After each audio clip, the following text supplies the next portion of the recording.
The Innkeeper, a short story by Bobbi from Gardening on Taylor Mountain. A long time ago, in the busy city of Bethlehem, there was an inn. Like most inns, it had nice, comfortable rooms and a large hall in which its occupants could gather to converse and eat or whatever their fancy. And outside, to house the weary beast on which travelers rode, was a stable. This particular stable was destined to become the birthplace of a king. Now this inn, of course, had an innkeeper. He and his wife kept the inn for many a long year. They had seen travelers pass through from far and wide, each needing a good night's lodging and a hearty meal. The walls of the inn held many conversations and even some secrets in its cracks and crevices.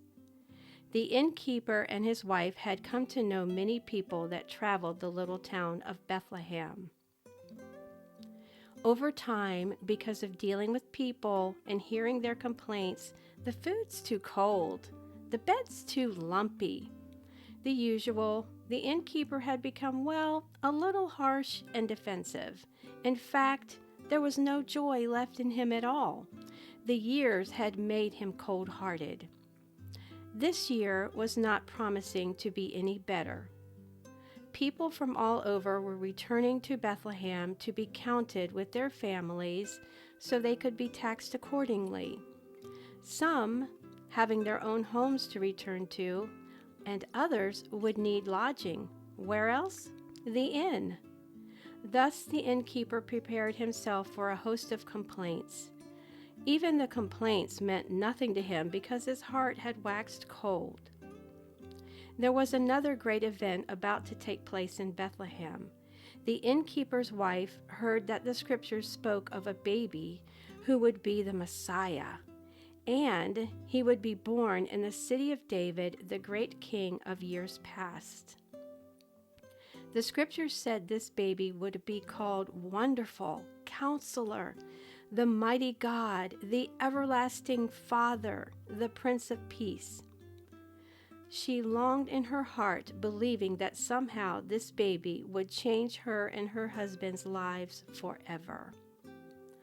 As the day passed, there was a certain excitement in the air, a certain sparkle you couldn't see, but only feel. As the people flocked into the city, there was hustle and bustle. The innkeeper was almost overwhelmed with all of his duties, getting visitors settled into their rooms. As the day drew to a close, the inn's walls bulging, every room filled, the innkeeper could sigh a breath of relief. He knew that soon he could rest from his day's labor. As he was about to retire for the night, there came a knock on the door. As he approached and saw a man of good stature and his wife, great with child, seated on a donkey, the man asked, "Have you any rooms left?" The innkeeper's reply surprised even himself. "No," he said, "but there is an empty stall left in the stable." Something in that young couple lit a spark in the innkeeper's heart. You see, normally he would have replied with a harsh "no" and slammed the door shut. Instead, he knew he must help this young man and woman. He led them out to the stable where resting quietly were donkeys, cattle, sheep, and a few nosy camel, all wondering what the interference was all about. As the couple settled in, the innkeeper returned to the inn, and he noticed how bright the stars were that night. Usually, the beauty of the stars meant nothing to him at all, but that night it was as if he could feel their bright shininess all around him. One star in particular seemed to be the brightest of all. It shone from the east, and he could almost feel its warmth. As he approached the door of the inn, his wife met him with a smile. He told her all about the young couple. She knew in her heart this was to be that special baby, the Messiah. Meanwhile, out in the stable, the young woman, knowing it was time for her to give birth, began waiting and working for this miracle to happen. The innkeeper's wife, wanting to witness the blessed event for herself, ran to the stable, the stars lighting her way. She, the animals, and the young couple stood in awe of the beauty of this little one who was to be the Savior of the world. As the innkeeper's wife knelt down to thank God, the great Father of Abraham, Isaac, and Jacob, she said a prayer for her husband, praying that he too would believe in this little baby, and that he had come into the world to change their lives forever. As she was praying, the eastern star seemed to beckon the innkeeper while he was lying on his bed, as it shone through his window. He arose, and he knew he must see how the young couple was doing in the dusty stable. He opened the door, and as he approached, he could hear the baby cooing and the cries of joy coming from the stable.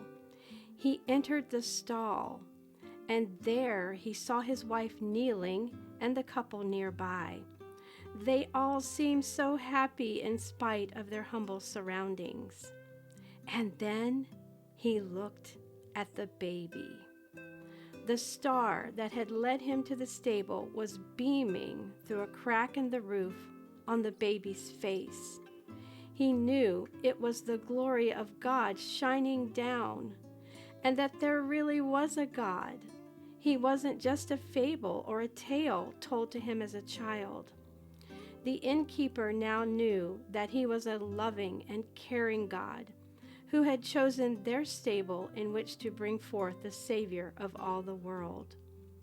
The innkeeper knelt beside his wife and opened the door of his heart to which the Savior could enter in and abide forever.